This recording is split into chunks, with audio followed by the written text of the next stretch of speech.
All right. Good morning. With the help of Hashem, we are learning today's 3 Prakim Rambam. We are beginning with Hilchos Shchenim, chapters 13 and 14, and therefore completing Hilchos Shchenim. And today, God willing, we will start the next series, which is Hilchos Shluchim V'Shutvim and Perek Aleph. Let's start with today's first chapter, Hilchos Shchenim, Perek Yudalit, and we are continuing to learn the way a purchaser will be removed from his property by the neighbor, by the bar mitzvah, and many other scenarios where we will not apply the din of the bar mitzvah. Perek Shloisha Asar has 14 halachas, beginning with halacha Aleph, says the Rambam. Hanoisen matana, when someone gives a gift, makes sense. Ein badin ben mitzvah, the whole doing is because since you're selling it and you're going to get the same exact of money anyways, might as well do it with your neighbor who benefits. You don't lose anything. Giving a gift has nothing to do with it. However,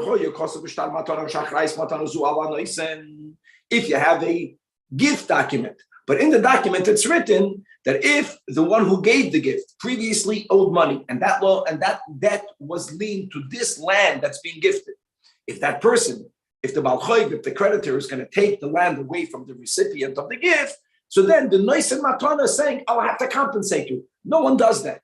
No one does that. That's an indication that really it was a sale. The reason why they wrote it as a gift document was mamash. It was a ruse. It was a geneva. It was just to get out of the din of the bar mitzvah. Yesh ma din bar mitzvah. Because hoyli yesh ma achrayes, that is a raya, that mechiri. And the leikos of matana elul levatas chus v'rametz. Now the question will be, now that we correctfully say, this document is not completely truthful. Really, it was a sale. Don't forget, guys, the neighbor has to compensate the purchaser with the money that he paid. How do you know how much money he paid? Well, if there's a document, it's easy. Look at the document. Here, the document writes that he paid nothing. So how much money does the neighbor have to compensate the purchaser? In other words, here you have the base that has to make an assessment, and they have to establish that this is the value of the property, and that is exactly what he has to give. Halacha base. If the purchaser says, "Kain hu," I admit, and really everything here was a deception, and umechirihi was taka sale. And even though it says it was a gift, but this is how much money I paid. Do we give him credibility? Do we believe him? The answer is yes. Nishba b'nikitas chayfetz, Yitaka has to make an oath. And it's a shvua ke'ein doiraisa. But after he swears the money that he gave, then the noitel kedim hashluchim. Now that I'm seeing Yaron, I would like to correct myself that today's 3 chapters are dedicated to the tremendous hatzlacha to Yaron Hasid and his family. Amen. Oh, what's kedin hashluchim? That's the rule. Don't forget, guys, that we have been saying that the purchaser is viewed as if he was mamish sent by the neighbor. The halacha is that a shliach has a certain amount of credibility when he takes an oath. Like, for example, if the money that he was given was lost and he says, I lost it, he has to take an oath and he'll be pater. So since we find that oaths, shvuos, are enough to give credibility to the shliach, same thing over here. Now, V'yirali adds that it appears to me, the amount of money that he's claiming, even though he's believed only with the shvua, has to be damim shehem ru'oyin. It has to be within the realm of possible, even though he's saying he paid a little bit more than the market value, but just a little bit more. Avalam Amar, I'll show him a but if the field is really worth 100, and he's claiming, but no, that the Mosayim Kadisi, he will not be believed.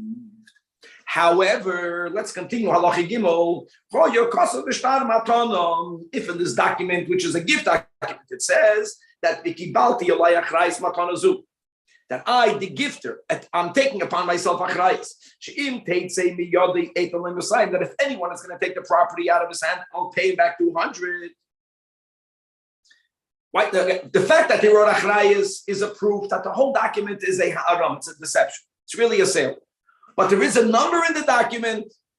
Why did he write that number? Because that's not what he paid. And now, And more than that, even though the field is only worth a money. 2 steps. Not only does he not have to take an oath, but the number in the shtad will stand even if it's completely out of the reality of the normal market value. Halachah dalid. Next case, hechlib chatzir b'chatzir gavalik. Not a sale. They bartered. They exchanged one property for the other. Ein boy din ben meitzen. Amazing. In other words, when the seller got money, then you tell the seller, who cares if your money came from the lekeach, if the money comes from the neighbor? To you, it's the same money. Might as well give it to the neighbor. But if he's not getting money, he's getting a piece of real estate. The neighbor doesn't have some exact type of real estate to give him. The neighbor might have another piece of real estate to give him. A person can claim, no, I only sold my current property because I'm getting that property that I want, and I want that one, and not another one. What happens if you exchange your property with an animal or b'shar metaltalin, any other item that's immovable? Now, here we don't say he wants that animal. Here we say the value of the animal, the value of the metaltalin. And yes, we apply the din of the bar metzora, the noisele ben ametzer, that amount of money, umesalkoi. Give me exactly that type of animal. You can't say that. That claim is also a deceptive claim. Shazu harami, because the presumption is that, when it comes to property, people, that makes sense. We can relate to that. You want this house, not that house. When it comes to an animal, you don't care about this animal or that animal. We're not talking about American pets with dogs. We're speaking about people are getting cattle. It's all about the value of the cattle. And therefore, ve'enama elos klom. You're welcome. Halachei. L'chaim.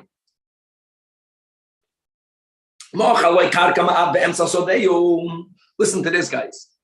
So now, I guess 2 neighbors, Reuven and Shimon, are neighbors. Reuven has to sell his property to his neighbor. Reuven sold the middle of his property to Chaim. When he's just the center. The center means that the property that he sold to Chaim did not neighbor at all with Shimon because it was in the middle. When he sold it to Chaim, who are the only neighbors now? Reuven and Chaim. Look at what's going on over here. And then he wants to add the other piece to Chaim, because just like Shimon is a neighbor, so is Chaim. He sells him a little piece of the middle of his property. Then he sells him the next step, sale number 2, the property to the side. Now the property to the side also neighbor Shimon. So do we say that what he did is kosher? Does Chaim get to keep it? Or does Shimon say the whole thing was a shtick for me not to be able to make my claim of a bar mitzvah? So then Royin, then we have to make it based on us to make the following assessment. If that center had something special to it, it would make sense that you would sell the center of that property. Or special doesn't mean special good. It can mean special bad. You remember that, guys. Honey, you're special doesn't mean only good. It means it's not like the other parts. Even if it's ziburis, then we consider the sale that, in our case, our mashal, that Reuven made to Chaim a authentic sale. And since that is taka unique, makes sense that's a standalone. And now that Chaim is also a neighbor, now Reuven has 2 neighbors. Reuven has the right to sell it to Chaim. The ein ben hametza yochel l'salkoi shaharei hu atzmei ben hametza b'pnei oisa hama'at shekana be'emsa. Doesn't matter how little it is. When it comes to bar mitzvah, you have 2 neighbors. One guy is a neighbor in a shetach face of an acre. One neighbor in a shetach of 20 feet. Doesn't make a difference. Neighbor is a neighbor. As we learned at the end of yesterday's chapter, even if it's congruent only in one little strip. But if what he sold him in the center is the same quality of everything else, then we say, and this is like an act of deception. Now, the only thing is the bar metzora can only nullify the second sale. It cannot nullify the first sale. You see, that's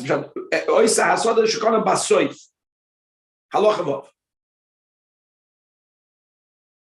When a sale was made on a stipulation, whether the stipulation came from the seller, whether the stipulation came from the purchaser, the Ben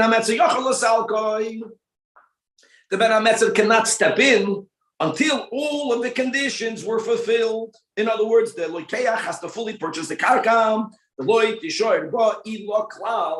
original owner may not have any more connection with it, and only then can he remove him, which makes completely sense. Okay. Halacha zayin. Guys, these are great questions. And by the way, Yakir asked a question yesterday about time. Everything is going to be answered soon. Listen to this. First case, the guy, the lekeach, the purchaser, the non-neighbor bought it. He improved it, or sasan vehivsit, he destroyed it, he impaired it. Now what do you do?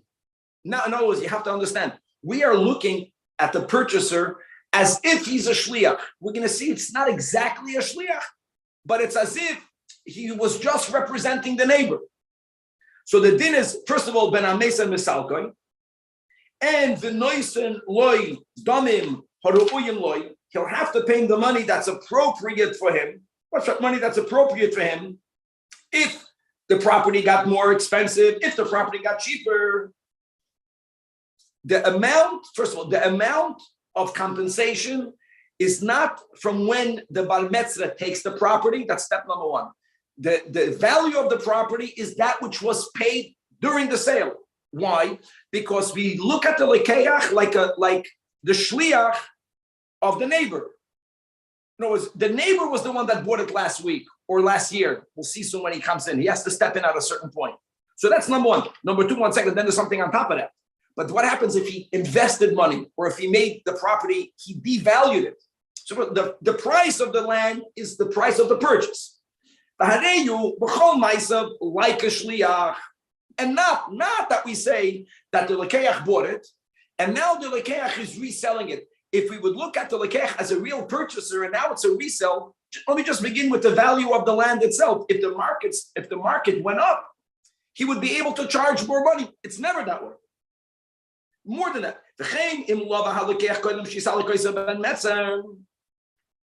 The purchaser bought the field.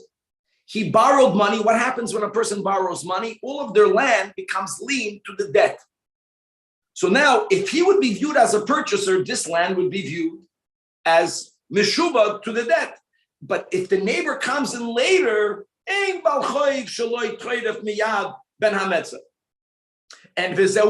second, the Rambam didn't speak out. What do you do if he invested money or if he made the property lose? The Rambam is going to spell it out now. This is the rule.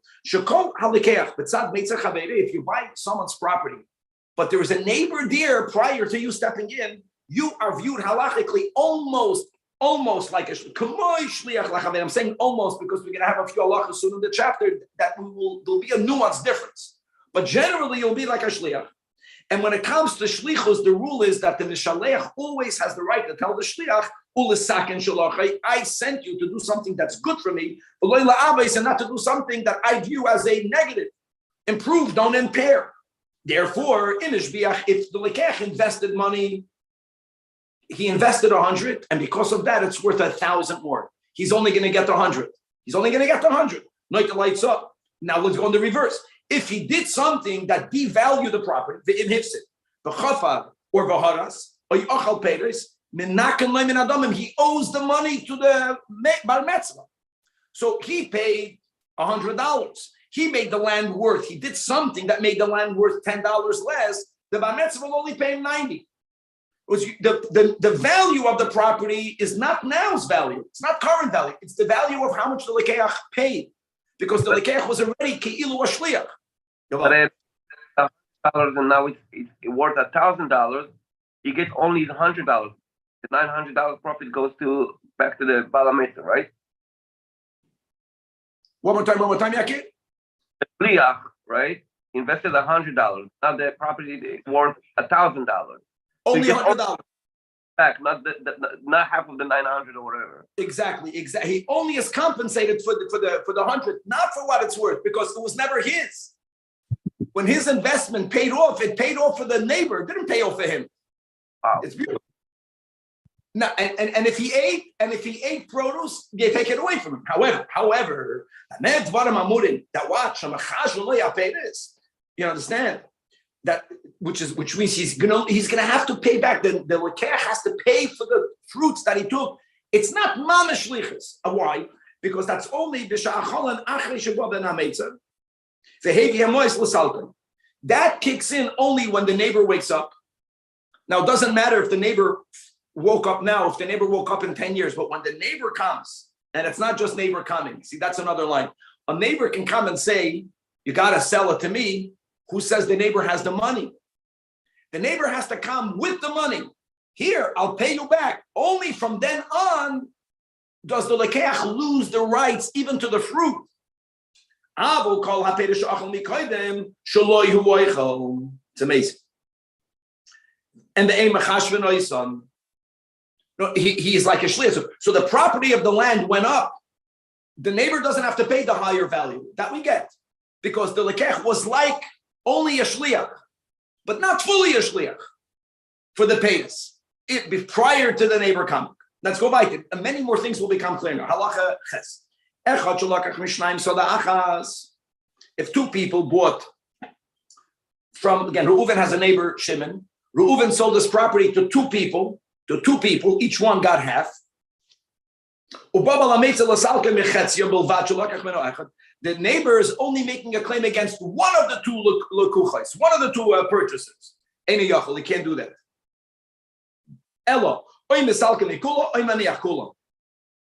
Why is that, guys? Because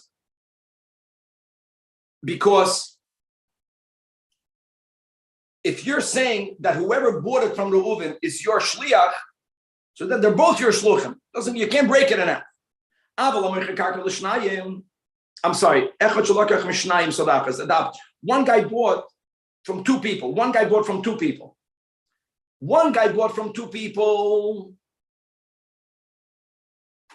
And these two people had one neighbor. There was one sale. There was one. Then you have to take it all. But if the seller sold it to two, I said good. If the seller sold it to two, so then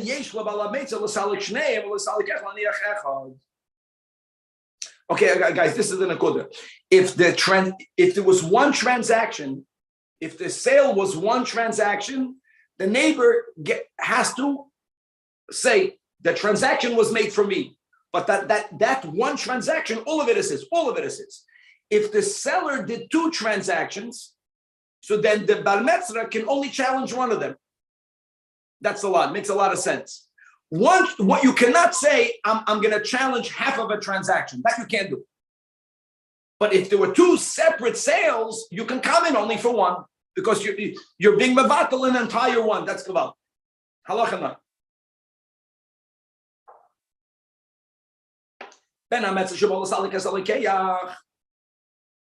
When the neighbor comes in, now listen to this. The koidim sheyisalkoi, prior to the neighbor exercising his right, Shimon is coming to take away Chaim in our names. Shimon is only rightfully coming in there because Shimon's land neighbors Reuven's. What happens if Shimon sold his land to someone else? When the sale took place, Shimon was a neighbor. Now Shimon is not a neighbor. It goes together. He's a shliach, but not like a shliach. When you come now, you have to be a neighbor. You lost your schus. You're not a neighbor anymore. Halacha yud, shliach shomachar. Areyu bala metzar. Reuven sold his field to Chaim, not to Shimon, but he did it through Shimon. That's called mechila. If Shimon was involved in the sale, not to him, he can never remove the lekeach. He was the one involved. So that answers to me what Yakir asked yesterday. How does it work? I understand from this, whenever he finds out, that is when he has to make a protest. That's what we have been learning. Because if you don't protest something, when you know about it, it means you're moichel. Once you were moichel, you cannot come back. Like, you know what? I want to reclaim it as a neighbor. Too late.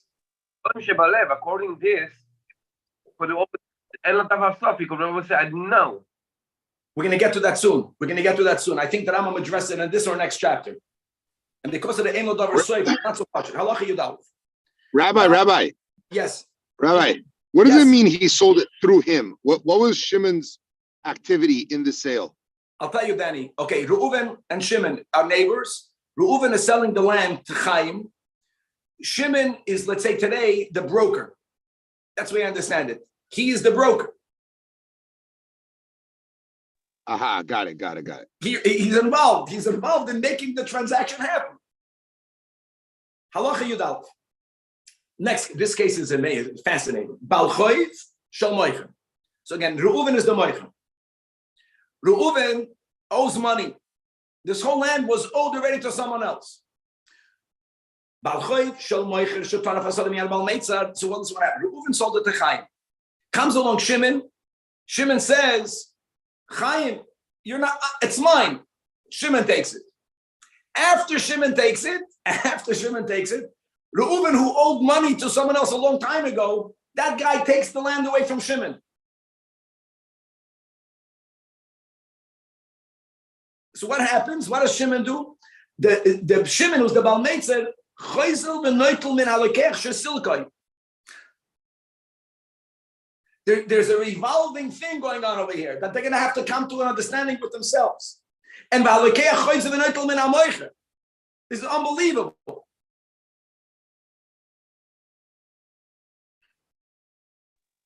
Lomevin, please. The koina, that's the very important. Chaim, right? Reuven and Shimon are neighbors. Chaim bought it. So we are saying that Chaim is like a shliach. Chaim is not fully like a shliach. Chaim has to be compensated. When Shimon takes it out of Chaim, he has to be compensated. Correct, Yakir? Chaim paid money, and so what happens is like this: the lands that you own are so Shimon owes money now to Chaim. Now there's a third guy over here that previously loaned money to Reuven. He gets to step in. After Shimon took it, he steps in. Now who has to compensate to whom over here? Who owes money now to whom at this point? Reuven owes money to Reuven owes money to no one. Reuven has his debt paid with the land. Shimon owes money to Chaim now. Shimon, 1 second. Shimon owes money to Chaim. But 1 second. To the second one. Shimon owes money to Chaim because Shimon took the land away from Chaim. And Chaim, 1 second. Shimon owes money to Chaim. Who owes money to Shimon? That's my question. Let's say Shimon paid Chaim. Who owes money to Shimon? Chaim. Because Chaim gave him land. Very good. Chaim gave him land that was taken away from him. Yeah. Chaim is the Lekeach Rishon. What is lien to this land of Chaim if Chaim doesn't have what to pay? Chaim bought the land from Reuven. We say that Chaim was like an owner. That means the land that he bought from Reuven is a lien to the money that he owes to Shimon. Wow. So he claims the land.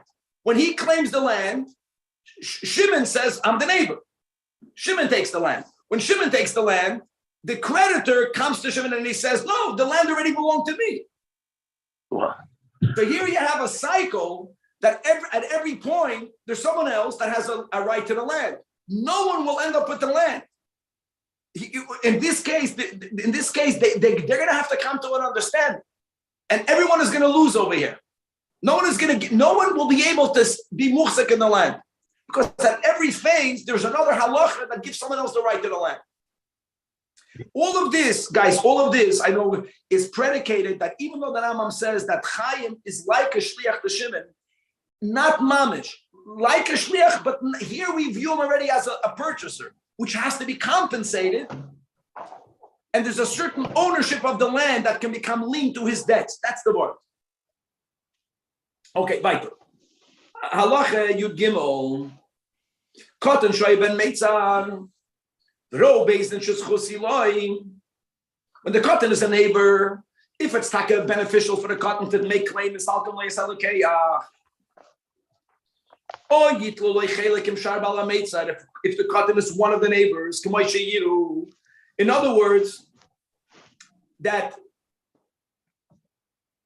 if Beis Din, let me say on the opposite, if Beis Din doesn't think it's advantageous for this minor's estate to own that land, Beis Din is not going to make a claim. Beis Din has to make that assessment. And the final halacha in this chapter, halacha Yudalid, Bal Shehoisa Ishtay Ben Ametzah. So the wife owned the land. The wife would have the right of first refusal, removing the purchaser, but now she's married. So all of the rights that the wife has in marriage, her husband will have. The husband will take away the lekeach. Even if it's, let's say, even if it's nechsem eloy, even if it belongs to her. Because she called nichse ishtay b'reshusay, and therefore,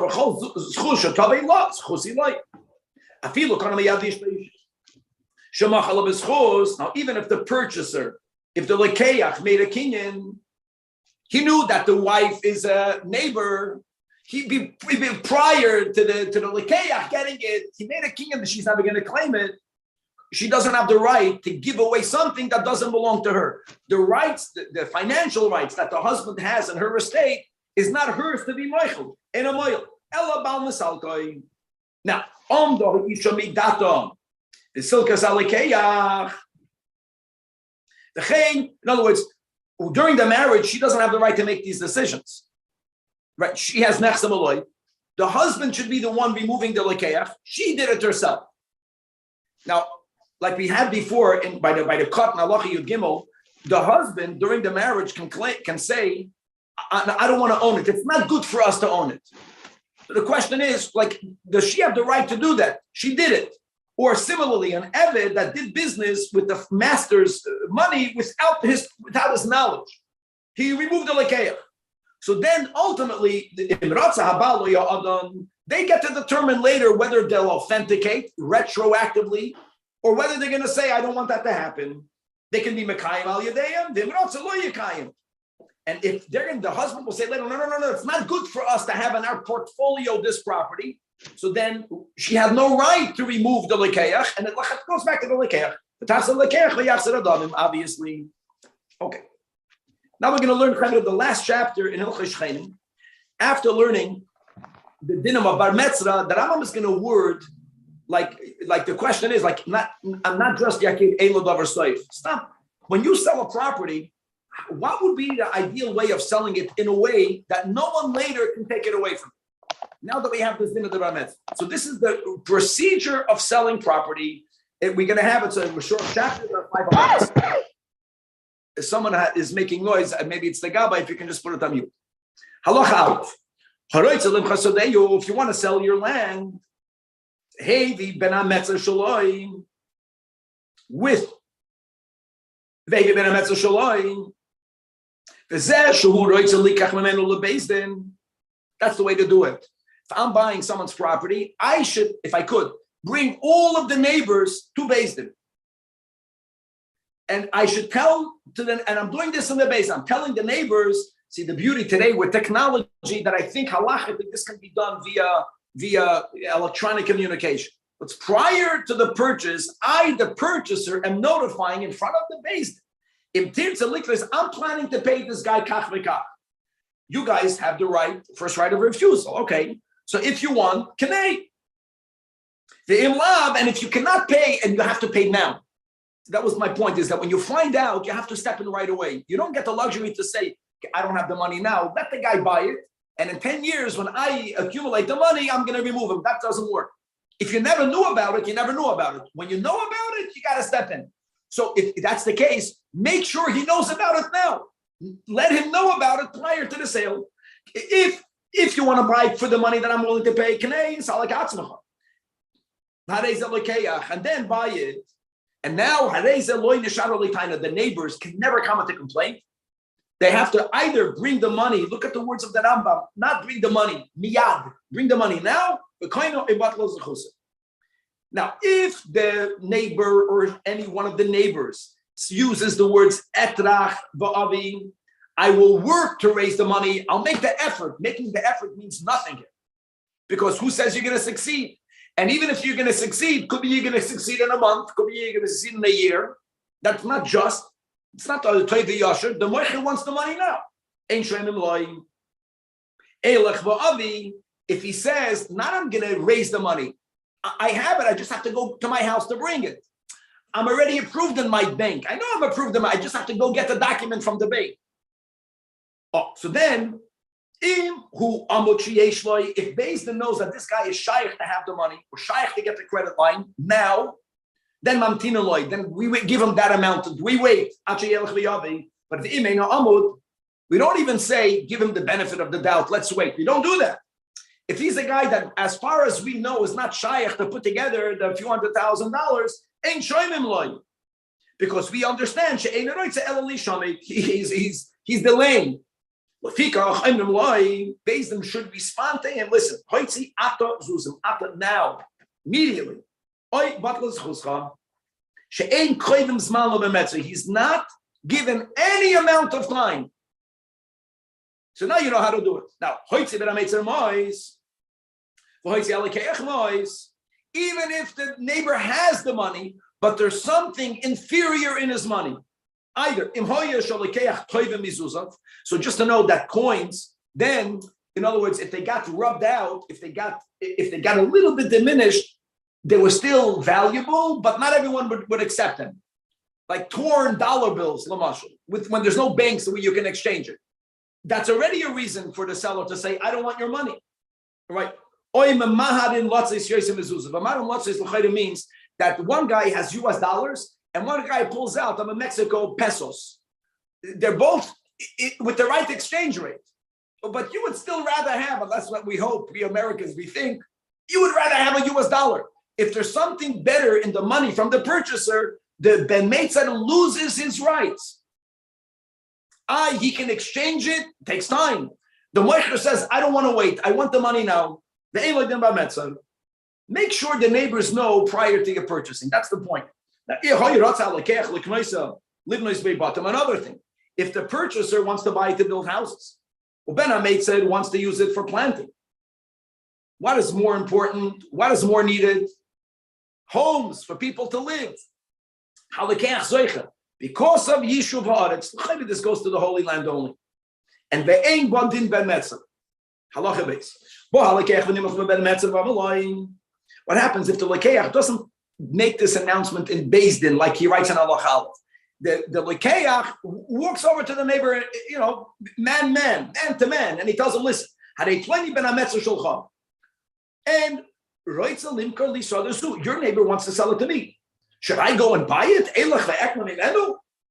And the neighbor says, yeah, go buy it. That's not mechila.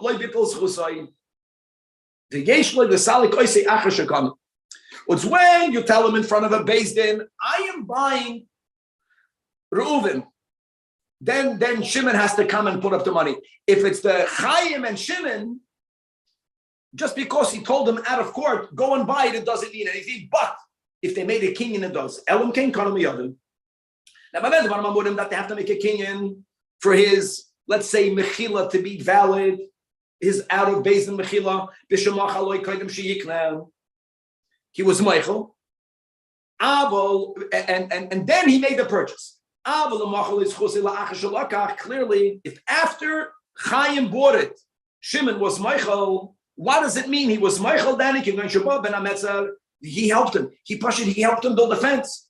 Or the Shimon rented it from him. Or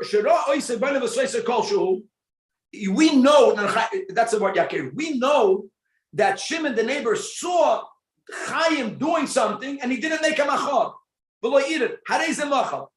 Mamish, like we have been learning generally over the past many chapters. Many rights that you have until you give it up. And a one-time knowledge and not protesting is called mechila. The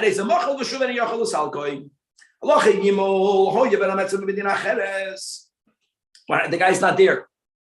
And here I'm going to use the words Ein Lo Davar Soif. The guy's not here. Or the guy was ill. Or he was a minor. And at a time later, he got better, or became an adult. Or the guy that went, Medina Sayyam, returned. And he's saying, I only found about it now. He cannot get it. He cannot get it. If not, you can never buy land. He does not get it. If you'll allow this guy to come at any point later, as long as it's the first time that he found out, Ein Adam Yachalim Karkarka. You'll never be able to sell a piece of land because the lekech will always say, how can I buy it? Now, what I don't have clear is, what is the acceptable amount of time? The Rambam gives, we have from these three examples, we have to figure that out. See, does a cotton mean a 12-year-old or a cotton means a 5-year-old? The Rambam doesn't differentiate. So how to apply this in numbers, I don't know. But there is a certain amount of time that no one can come and claim later, even if they be'emes did not know, because then people are going to be afraid to buy land. I still think today with electronic, Al Pidin Torah, you can find a person's email, you can email them out, the lekech should make an effort to listen. I'm buying it. If you want to use dinner de b'ametz, now is your time. Now, halacha now another thing. A guy sold his property for half the amount. So now the question is like this: who benefits from that sale? We're saying that he's like a shliach. Well, maybe he only sold it. Reuven loves Chaim. Maybe Reuven sold it to Chaim for half of the price because of Chaim. If he would sell it to Shimon, Shimon would have to pay more money. And again, he's like a shliach, but not maybe Shimon has to pay Chaim the market value. So if we know that Reuven sells stuff cheap, well, that's only the amount of money that he has to be compensated for, only for what he put out of pocket. But if we know that Reuven is a good businessman, Reuven Mistama only sold it for half the amount because he has something with Chaim. So now Shimon has to pay the market value.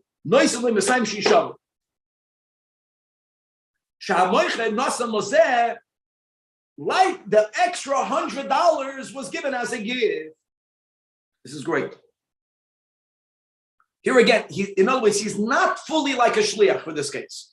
But also, once he sells it for 100, the entire neighborhood has affected from it. So to say that the neighborhood still owes 200 is child. Well, I would say if he owes 200, it's better for the neighbors. It's better for everyone. The neighbor having to pay the market value is good for all the neighbors. Yeah. I think the question is, how do you know what the market is if he really sold it only for 100? How do you know it's 200? No, because there is a third person that's willing to pay. There's a market value. We know how much a house is worth in our neighborhood, Danny, more or less. But if he sold a house for 100 among houses that worth 200, it does the entire neighborhood. I'm talking about the Jewish neighbors understand that this guy has a shtick with the taxes. They're doing something for someone's benefit. No one is doing that. Or he's giving him a gift. Okay, Mike. Look, now what happens if Chaim paid double? You know to hear what's going to happen? Shimon has to pay him double, no matter what. In other words, the seller is not to lose any money. Nikuda. Now, 1 second. The Ben Ametzah is saying, again, they're doing a deception here. No, Shimon wants to sell his field for the market value, which is 100. He wants to sell it to Chaim. Reuven knows that Shimon is going to claim it. So how do we push him out? You write on the document a bigger number. Do a little kickback afterwards. Not a little kickback, a big kickback. No, they're just doing it. The money's just in the document. All the money will go back. If now we don't time it, but if the b'meitza times that it's a kanunya, then nishba halokeach, then there's an oath that has to be made. Who has to make the oath? The lekeach. Ke'ein da'iraisa. The noitel masayim. If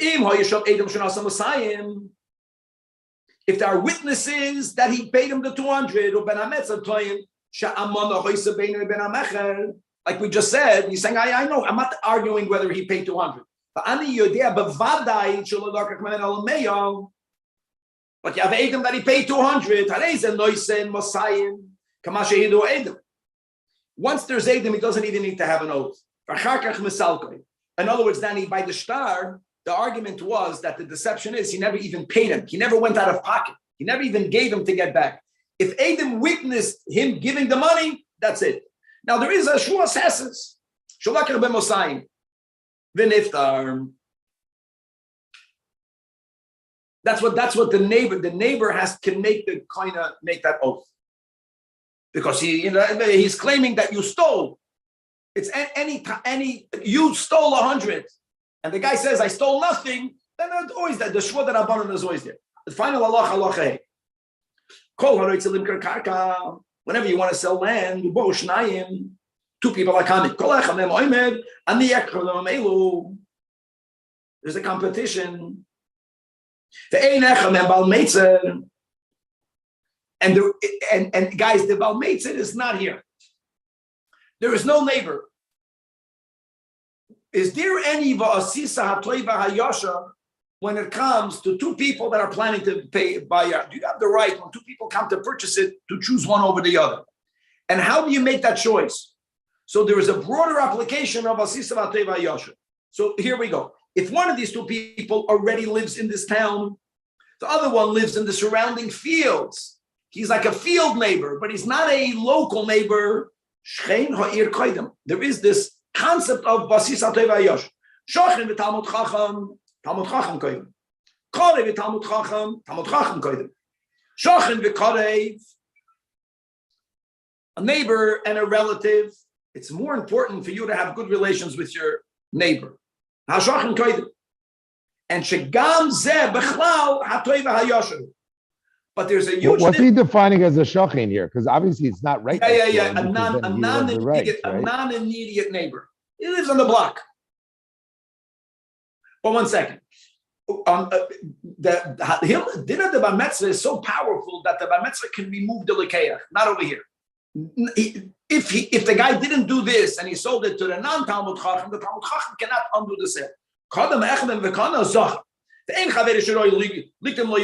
one to whom ideally you should have sold it first cannot remove you. This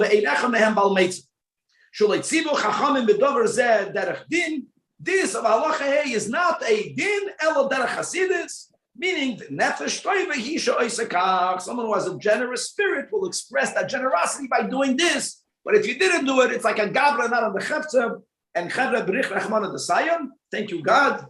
And we are learning today's third chapter, which is a long chapter. We're going to begin the laws hilchai shluchim v'shutim, the laws pertaining to agents and partners. Inyan elu halachis leida, that din shluchai shel adam, the rules pertaining to a person's shliach, to a person's agent, and v'shutvai, and to a person's partners. Umishpateim b'mikchan umimkaran ubehefsedan uscharan. Perek shluchim v'shutvim. Pedek Rishon has 9 halachas, and we will be learning the way you appoint a shliach and how the shliach must execute that responsibility. Halacha Aleph, 9 halachas beginning with halacha Aleph. Says that if a person tells, let's teach the word an agent or a shliach, say go and sell for me this land. Or go and sell for me this metaltalin. That means shliach to sell or shliach to purchase. Like kaneli. The din is that person with that verbal ask or with that verbal appointment becomes a bona fide shliach. Hareze moichev or v'lekeach and v'oisa shlichusai and v'chol ma'asav kayamin. The Rambam begins by telling you ve'ein ha'oisa shliach tzarech kinyan, nor do you need to have edim. The toikiv of the shlichus will be the same. Ella ba'amira bolvad beinoy lebein chaverim. Ve'ein tzrichem edim. Well, edim bitter is always good to have. You only need edim. Ella legalis adavar. If later someone will deny, I never appointed you. Im kafar echem mehem kishar kol ataynis. And it's not edim kiyam. It's edim bitter. Halacha bei shliach sho'avar al divrim mashalchoi. The moment the shliach deviated from that which he was asked to do, lo yasa klum. Right, they were speaking about Cheva Shliach, who intentionally, right, he intentionally violated. What he did is nothing. Now, what happens if it was not intentional? It was a mistake. He made a mistake. Even if it's a mistake, only b'chol shuhu, there's a big chiddush. Because if you're going to go back to the laws of Oy Na'am, there's a certain leeway where an overcharge and undercharge, we're going to say mechila. Not over here. Any amount chayzer. Chayzer means, guys, that the mishaleach, if the mishaleach wants, can say, I never agreed to this. I told you to sell it for $1 million. You sold it for $1 million minus a pruta. I never agreed to that. If he wants, he can say that. That's the big line. I sent you to improve my position, and not to impair my position. Only kicks in by a shtus prior to the 6th. There's mechila, and even by a shtus, we also said the mekach is not batal. No one can be batal it. We also learned that when it comes to avodah shtaris and karkois, there's never a din of no. Why is this different? So that I'm right. That the din of Avainaz, when you did the sale, when you did the purchase, the transaction could become nullified because of this one-liner that Lasak and Shalachticha v'loy la'avens. Halacha Gimel Nosan Mo'is l'shluchay liknais karka. You give money to a shliach. He did not spend a penny more than you asked for, but he made another deviation, which is v'kana shalei b'achrais. Now, I want to say, make it very clear. When you make a sale of land, stam, there is achrayis. That means that the seller, if the seller owes money prior, right? So then, if that person is going to take the property away from the buyer, the seller has to compensate for him. But if they speak out, berachel bitcha haktano, you have to make a kinyan for that there is no achrayis, only then is there no achrayis. That's the case over here. Now, why the shliach did it, I have no idea. But the shliach bought it. The deviation was that if someone later is going to be toiref that land, then his mishaleach won't have how to get his money back. Well, that's an e-vase. That's causing damage. But you know how we know what we say? The Meshaleach, of course, can nullify. The Meshaleach has another option. He says, I'm not going to nullify the sale. We are going to say that the shliach has to own his mistake. He can't even keep the land. Then, it's not, he's no longer a shliach. We view that act as the shliach bought it for himself. Now this shliach has to sell it to the mishaleach, yes, with achrayis. Why? Nullify the sale. I'll tell you why. Because since the shliach bought it with the money of the mishaleach, he owes to resell it to the mishaleach. But every sale by default is b'achrayis, and the achrayis will be on the shliach. Now, could be nothing will happen. But if at any later point there's going to be a balchoy that's going to be trade of the karka, the mishalech will be compensated. The shliach will be the one who loses. The shliach shel Adam Kemosef was only for benefit, not for mistakes. That's right. It's a general rule to assume. Yeah. No, it's not about that. It's that he didn't do the proper shlichus. Yeah. But I'm saying he didn't tell him to buy it without achrayis, and he bought it without achrayis. But here, the beauty of Halacha Gimel is that we don't say, therefore, the whole sale was nullified. No, we don't say that here. Here we say that the sale has to stand, but he has to resell it. It's like a gavalik halacha. 1 second, but when the guy that had the lien comes and takes the field. So now we're saying that the shliach has to buy it back from that guy? No. So now the mishaleach goes over to not to the original, to the shliach. It says compensate. The shliach has to figure out how to compensate. The shliach cannot go back to the original owner. The shliach will be the one eating the lawsuit. This is the worst case scenario. When the mishaleach says la'aves and I'm a batal the mekach I'm a chayim. That's the Mashalech has the right to keep the shliach on the hook. And Rabbi, can you just put names to it? Reuven, Shimon, Levi, yeah. So okay. Say that. Just there's no neighbors here. So Reuven lent money to Shimon. Shimon has land. They're all lean to Reuven. Chaim wants to buy Shimon's land, but Chaim buys it through a shliach. Chaim buys it through Levi. Levi goes ahead and he buys it from Shimon. But he agrees to write Shaloi B'achrayis.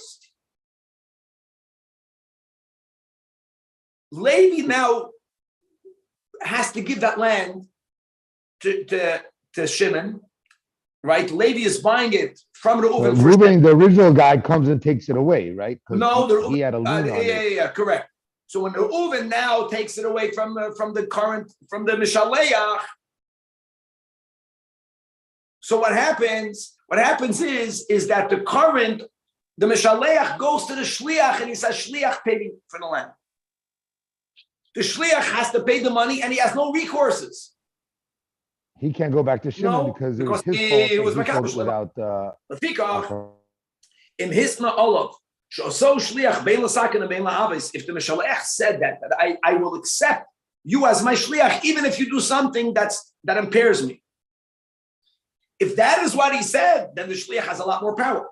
Afilu machar lo shava meya bedina, oy lakach lo shava dina b'meya, and he yachalach zavay. L'chai b'mishalech litnik v'yatnai. The Lefikach goes by the fact that even in the case where he didn't make such a stipulation, such a deviation does not nullify it. That means the Shliach has a lot of power, and if he gives him even more power, so be it. Halacha dal, hoimer l'shluchai. Sell for me from my land a part of it, the amount that you can plant a sow. And the shliach sold beisosayim. Is that called a deviation? It's not called a deviation. He did not violate what the Mishaleach said. He added. Now, of course, guys, the added is nothing. But the principle, the first saw was valid. Deviating is one thing, adding is something else. Again, he doesn't have the right to add. But what was not added will stand. Let's go in the other direction. If he tells him and he only sold them Beisa, the whole thing is nullified. Because guys, when you sell land, many times you want to sell it and not remain with any of it. You want to sell your house. You don't want to have half of your house. You don't have half of your field. That's called already a deviation. And therefore,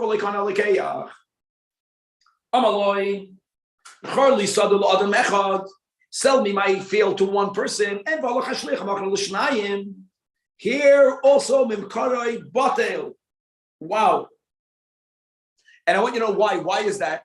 So I want you to know that in Shulchan Aruch, we bring this halacha down in the context that he sold it with two documents. That's why Mimkari Batel. In Shulchan Aruch, they actually write that if this land would have been sold to two lekuchais, to two purchasers, with one document, then the shlichus, he sold it. Like, who do you care? You understand? Why would we care if it's one or two or 10? We would care because you're making more documents and it can complicate things. But if he says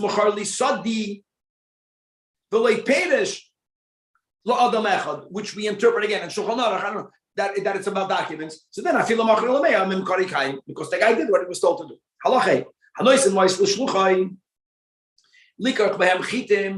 Or any other min of schayda, and the guy Pasha didn't do it. He gave the money back later, but he didn't do it. Right, this halachic concept that what will be more than that? The more than that will be if you would have done what you said you would do and you took my money and you would have bought the wheat. Now that the wheat went up, I would have earned a lot of money. Pay me back that money. So here we're learning very important rule that the prevention of earning profits is not causing loss. You always hear it in the Torah. Causing a loss is something that you're chayiv to me. If you prevented me from making profit, you're not chayiv for me. Another case, he gave the shliach money to buy a chit. Whether he was buying it to eat it or whether he was buying it to merchandise it, and the shliach made a deviation and he bought so'idim. So now, like this, that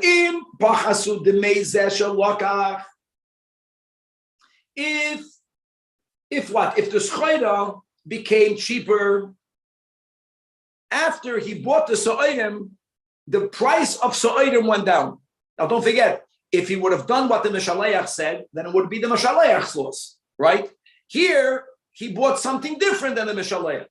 So if the price went down, you know what we say? Again, it's the easiest will be Mekach. The Meshaleach doesn't have to be Mevatel the Mekach. The Meshaleach tells the Shliach, you deviated, the merchandise price went down in the market, compensate for that difference. In Pachas, the Shliach has to go out of pocket. Why does the Shliach go out of pocket? Because he deviated. But the Emoisi Paldemeyan, it's only one-way street. But if what he did was amazing, So'idim was a much better deal because So'idim itself, the commodity went up. The Shliach doesn't get to keep that up because you deviated. Kemoso doesn't fit in there. What? The word kemoso doesn't fit really, but I know. No, we're learning nuances where the simple is you deviated, you were never a shliach. We're not saying this in these cases. We're saying the Mishalech has the right to keep the deal only to his benefit. This is much greater. Let's go right. Now, if the price of the merchandise is fixed, and the guy that sold it, everyone knows. Let me give names, Danny. Reuven and Shimon. Reuven sent Shimon to buy something, to buy wheat. Everyone knows that the price of that amount is $100. The seller gave him more. He gave him more wheat. He's really giving a gift. Now, to whom did he give the gift? Did he give the gift to the shliach or did he give the gift to the Baal HaMois? Who should benefit from it? So the halacha says, he's great, that kol she'isif olei hamoichin, it belongs to both. Let me tell you why it belongs to both. Because really, we say that the gift was to the shliach. Your salesman is very powerful. But since the shliach bought it with the money of the mishaleach, so the mishaleach has a right to half of the gift. That's the way we understand it.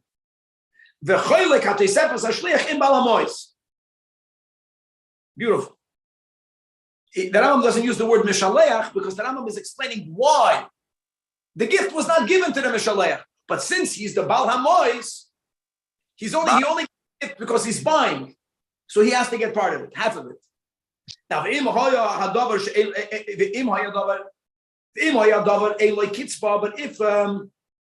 if it's not a fixed market value,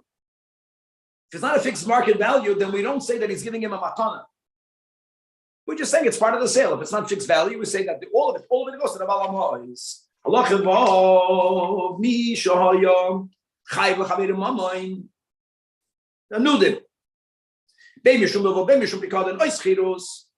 Reuven owes money to Shimon, and Reuven gives money to the hands of a shliach, and he tells the shliach, please bring this money to my creditor. The shliach doesn't have to make the extra effort to make sure that he does it in front of Eidim. Why? Because that's the rule. But and he pays him shaloi be'edim, so then chayiv l'shalom, not chayiv l'shalom, not this second. Chayiv l'shalom means that if the creditor later claims, I never got paid, so then the shliach will be chayiv. Amazing. Now, guys, here's the rule. A chayiv b'shtar halachically should only be paid b'fnei edim. I don't even need for the Mishalech to say that. So doesn't matter how the Mishalech asks for the shliach to do it. One way is take the document away. And then take the document. Doesn't matter. Always here you can't undo it. You can't undo. There's no sale to be undone. The money was paid. Hopefully the creditor is honest, and if the creditor is not honest, the shliach is chayav to pay. Shliach has a lot of achrayis. In other words, be careful. Do what you were told to do. Halach is zayin. Hashleach, mamin shabiyad biyad shliach. Send your money in the hands of a shliach. And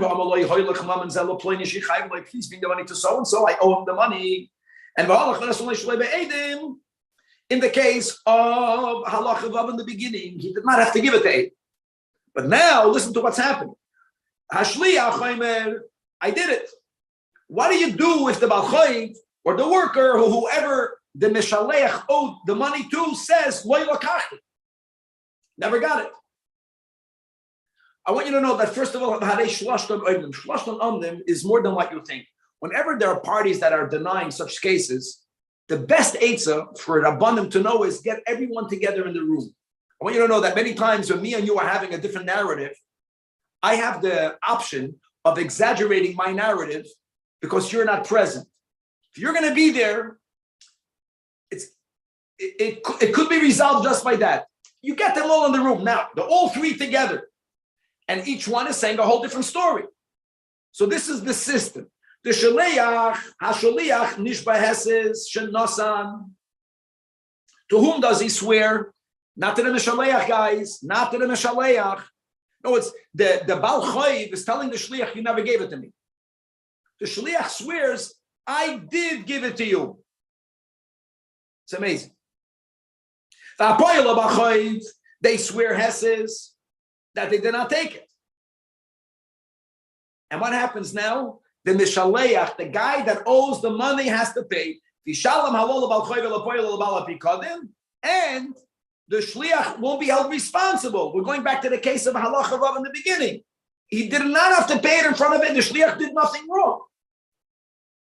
Now, Rabbi, if he gave it to the Shliach in front of Adam, yeah. So we know for sure he gave it to the Shliach. Nothing to do with this.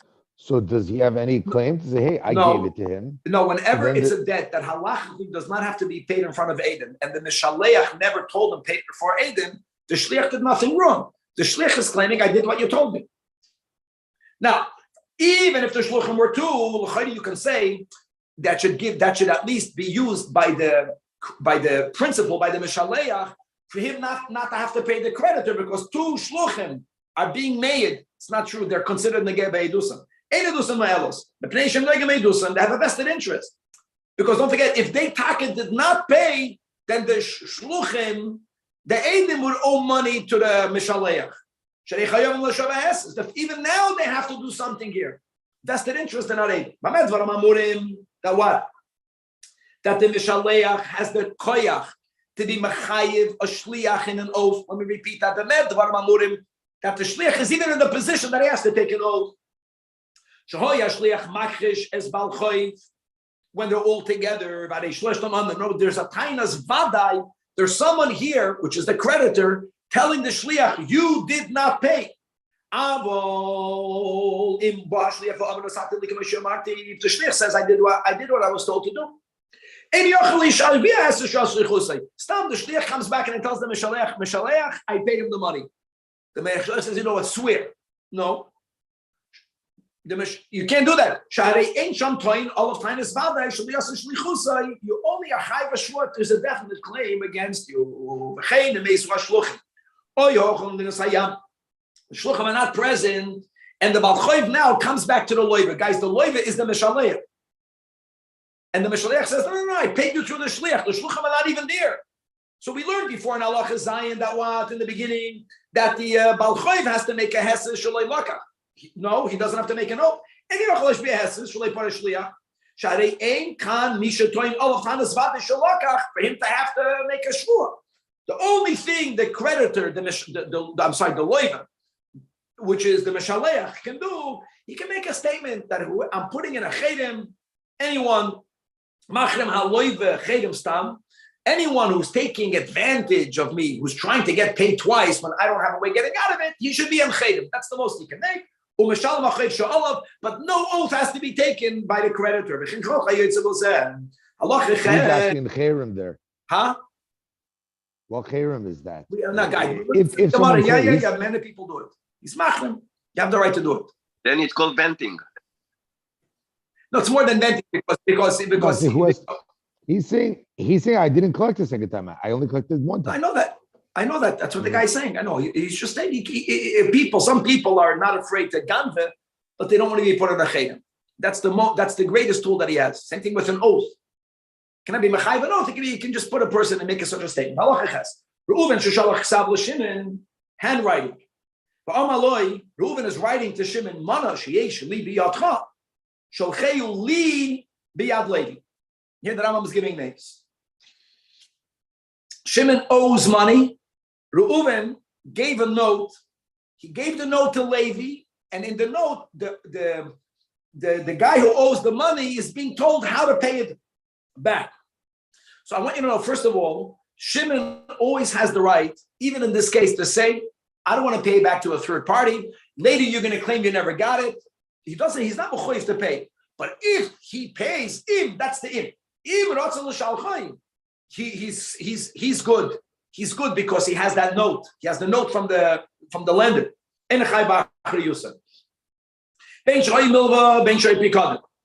As long as Shimon knows that this is Reuven's handwriting. Later, I never wrote it. I never sent it. Someone forged my handwriting. Shimon will be off the hook. Shimon did nothing wrong. If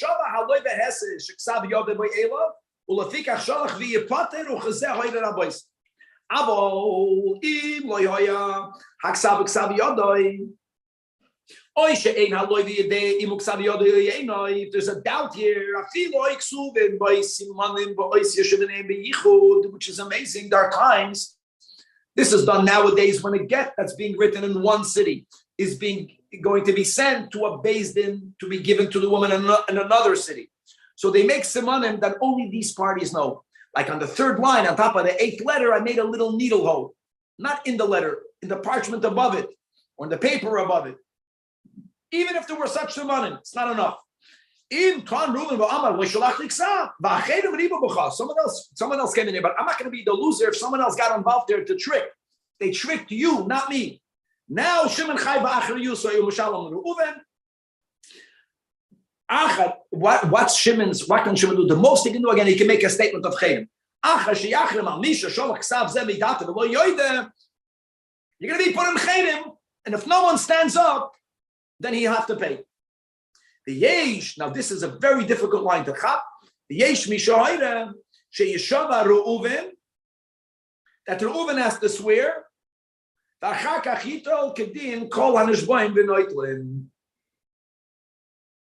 No, this is not hard. This is okay because maybe Taka Reuven wrote it. You have some money. So if Reuven wrote it, it's enough to make him swear. Final halacha test. Levi sheba b'shlichus Reuven. This is again. He's coming from Shimon. Same principle. No, it's Shimon owes money to Reuven. Levi is coming because Reuven sent him to get the money and the Laka Hamishin. Okay, he took 50.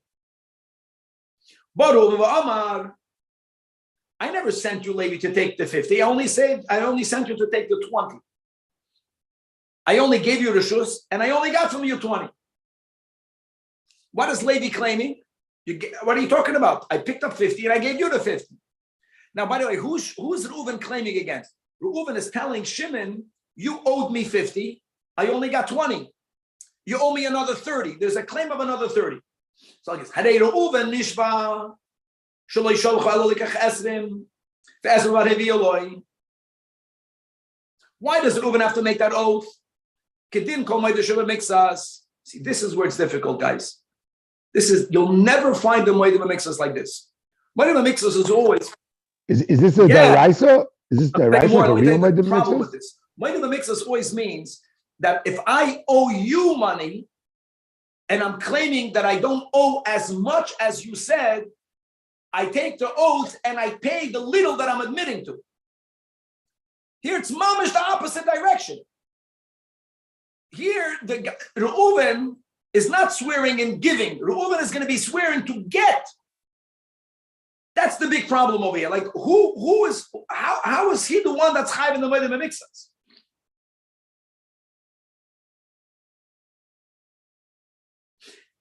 The answer is because he's swearing not against Levi. He's swearing against Shimon. Shimon claimed, I gave you 50.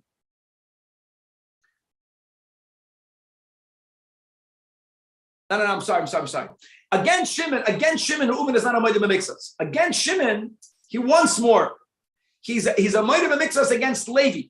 Levi is saying 50. He is saying 20. It's amazing. So Levi made Reuven the moed mixas. But bottom line is, Reuven has to make that swear. Number two, Levi has to swear a heses I got 15, I gave it to the Uven. And who's the loser here? The Yishalem Shimon mi Beiso im Chayiv l'Reuven. V'chen kol kayoytze bozeh. Gewaldik. That's the formula. That's the Seder. Chavre, to be continued. God willing, tomorrow morning, I'll be in person, God willing, in the shul. Go ahead.